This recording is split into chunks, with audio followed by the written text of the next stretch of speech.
네, 금요일에 네 분과 함께하겠습니다. 오윤성 순천향대 경찰행정학과 교수, 백성문 변호사, 전지현 변호사, 그리고 김단비 취재팀장과 함께합니다. 어서 오세요. 네, 안녕하세요. 안녕하세요.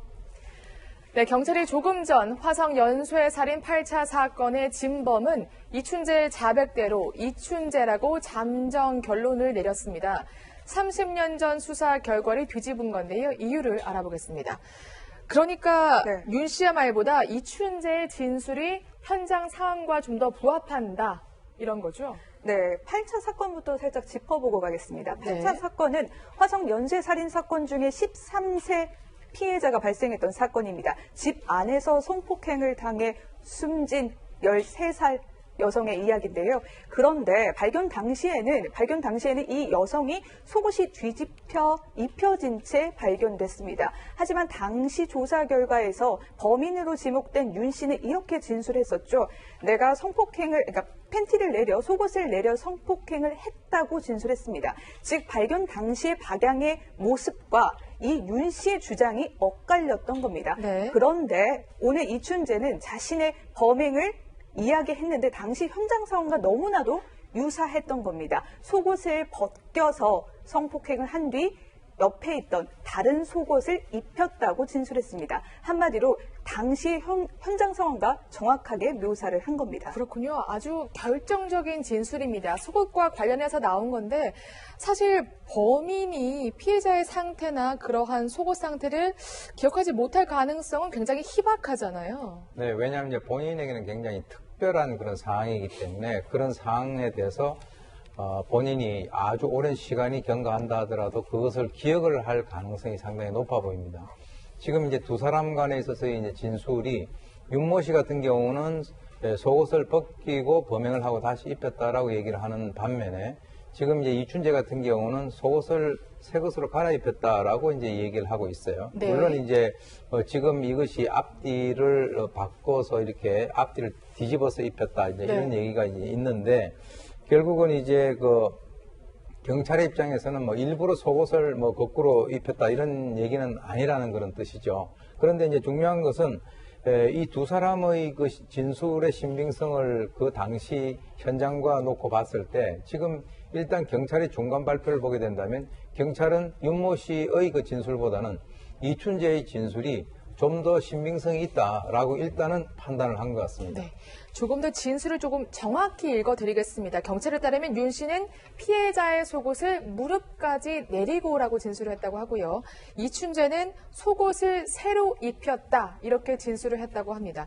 근데 사실 이춘재가 내가 속옷을 입혔어요. 그러니까 엉덩이 부분을 앞쪽으로 오게 입혔어요. 이렇게 진술한 건 지금 아닌 거잖아요. 그렇게 진술했다면 정말 이춘재가 진범이랑 거의 명백한 진술이 될 수 있겠습니다만 지금 말씀하셨던 것처럼 경찰도 이 윤모 씨의 진술과 이춘재의 진술 중에 무엇이 더 합리적일까를 판단을 했을 때 13세 여중생이 속옷을 거꾸로 입은 채 자고 있다가 성폭행을 당했을 가능성보다는 입히는 과정에서 거꾸로 입혔을 가능성이 좀 더 높지 않을까. 이춘재 진술이 좀 더 합리적인 것 같다라는 겁니다. 네. 그러니까 물론 지금 현재 여러 가지 드러나는 정황상으로 볼 때는 윤모 씨보다는 이춘재가 진범일 가능성이 굉장히 높은 상황입니다만 이 지금 진술만으로 명백하게 8차 사건의 진범은 이춘재다라고 단언하기에는 또 부족한 게 사실인 게요. 만에 하나 피해 여중생이 처음부터 속옷을 거꾸로 입은 채 잠들어 있었을 수도 있기 때문에 이것만으로 진범은 이춘재다 하기에는 아직은 다소 좀 무리라고 봐야 될 것 같습니다. 그렇군요. 그러면 속옷 말고도 이춘재 입에서 나온 결정적인 뭔가 증거라든가 그런 게 있습니까? 그러니까 말씀하신 것처럼 결정적인 증거라고 한다면은 뚜렷하게 뭔가 하나 발견되는 건 아닌데 이게 무슨 가옥의 구조라든지 집을 가본 사람만 알 수 있는 여기는 범행하고 상관없이 집을 가본 사람이라면 가옥의 구조 같은 건 알 수 있잖아요. 근데 범인이 아니면은 알 수 없는 것들에 대해서도 이춘재가 계속 여러 가지 진술을 하고 있어요. 예를 들면은 자기가 맨발로 침입을 했다 그랬거든요. 근데 그때 책상 위에 맨발에 좁은 적이 있었고 이게 윤모 씨의 신체 상태와는 좀 모순된다는 게 그 경찰의 중간 수사 결과 나왔고요. 네. 그리고 이춘재는 자기가 양말을 손에 끼고 침입을 했다고 했는데 당시에 피해자의 난 상처가 국과수에서 말하기를 맨손으로 낸 상처는 아닌 것 같다. 지금 이렇게 얘기를 하고 있어요. 그렇군요. 다만 이런 것들이 이춘재가 당시에 어떤 언론 보도를 통해 알았을 가능성도 있기는 한데 프로파일러들에 따르면은 언론을 통해서 알았다기보다는 뭔가 자신이 겪은 경험을 바탕으로 나오는 진술인 것 같다. 그렇게 얘기를 하고 있고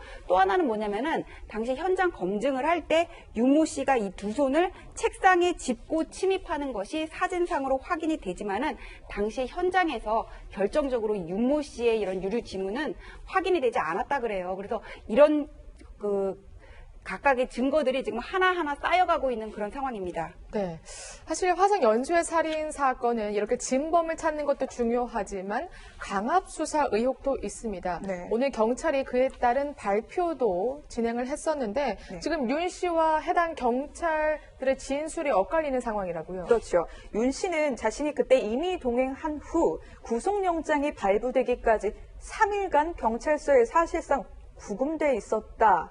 이렇게 주장하고 있습니다. 경찰도 이 부분에 대해서 살펴봤는데요. 당시 수사관들을 조사해 봤더니 수갑을 채우지 않았고 법적 절차에 맞춰서 진행했다고 진술했지만 당시 수사 기록을 다시 살펴보니 진짜 구금돼 있었던 상태가 맞다고 경찰에 일단 이 부분에 대해서는 네. 어느 정도 인정을 했습니다. 다만 강압 수사 부분에서는 더 다퉈볼 여지가 있다고 얘기를 했는데요. 윤 씨는 강압과 폭행, 그다음에 협박에 의해서 허위 자백을 했다고 주장하고 있습니다. 하지만 당시 수사관들을 조사한 경찰은 당시 워낙 국가수의 과학적 근거가 명확했기 때문에 폭행이나 협박은 없었다는 취지의 진술을 일관되게 하고 있다고 말하고 있습니다. 그렇군요. 어쨌든 이제 과거를 바로잡는 것만이 남았고 과거를 바로잡을 때입니다. 이춘재는 그런데 재심에 자신이 증인으로 출석해서 내가 범인이다 이렇게 진술을 하겠다는 의사를 밝힌 것으로 알려져 있는데 교수님, 이건 어떤 심리예요? 정말 사죄하는 의미에서 내가 재심에 나가겠다 이렇게 밝히는 걸까요? 그래서 이제 여러 가지로 우리가 볼 수 네. 있습니다. 지금 이제 이춘재가 최초에 이 8차 사건까지 본인이 저질렀다라고 이제 자백을 함으로써 경찰의 입장에서는 상당히 당황하지 않을 수 없는 그런 상황이었거든요. 네. 왜 그러냐면 이미 8차 사건은 이제 그 화성 연쇄 살인 사건과 별개의 어떤 사건으로 해서 그 범인을 검거하고 관련된 그 수사관들이 특징까지 하고 이미 뭐 사법 처리가 끝난 그런 사건인데 지금 이춘재가 본인이 했다라고 이렇게 얘기를 함으로써 어떻게 보면은 뭐 전반적인 그 분위기가 완전히 반전이 돼버렸죠. 네. 근데 이제 본인이 그렇게 얘기를 한 것은 여러 가지 이유가 있겠습니다만 일단 지금 공소시효가 만료돼서 본인이 추가적으로 처벌을 받을 수 있는 그런 그 가능성이 없어졌고, 네. 그 다음에 이제 이 사건 이외에도 화서역 그 여고생 살인 사건과 청주에서의 2건을 포함을 해서 총 14건, 그리고 이제 강간 미수, 즉 30여 건을 전부 본인이 다 얘기를 했단 말이죠. 그것은 이미 본인의 가석방이라고 하는 이런 것들이 이제 불가능하다라고 이제 그 판단이 된 상태에서는 이렇게 될 바에는 오히려 있는 것을 다 털고 그렇게 된다면 앞으로 이제 거의 가석방 없는 무기징역이 되지 않겠습니까? 그러면은 교도소에서 생활을 하는 그 과정에서 본인이 일종의 그것을 어떤 훈장같이 달고 그 안에서 어떻게 속된 말로 하면 네. 거들먹거릴 수 있는 그런 어떤 여건도 형성이 된다라고 네. 하는 그런 자기의 어떤 자존감하고도 연관이 있는 것 같습니다. 그렇군요. 분석을 해주셨는데요. 그러면 변호사님 짧게 하나 여쭤보면 이춘재가 직접 법정까지 나아가서 판사 앞에서 내가 진범입니다 이렇게 주장을 하면 재심에서 무죄가 날 가능성이 큰 건가요? 그러니까 진범이 네. 나타난다면은 어떤 재심 결시 결정은 내려질 수가 있는데 진범이라고 주장하는 사람이 나타났다고 해서 무조건 재심에 대해서 판단을 하는 거는 아니거든요. 그렇기 때문에 이춘재가 주장하는 그 내용이 얼마나 어떤 그 신빙성에 부합하는지 당시의 수사 자료를 비교해서 모순점이 있는지 이런 부분을 판단을 해가지고는 내려질 것 같은데 지금 뭐 속옷부터 양말, 뭐 어떤 족적 흔적 여러 가지들이 나오고 있거든요. 그래가지고 이런 것들을 다 종합적으로 판단해서 법원에서 결정을 내릴 것 같은데 아무래도 재심 개시 결정까지는 내려지는 게 맞지 않을까 생각합니다. 네, 알겠습니다.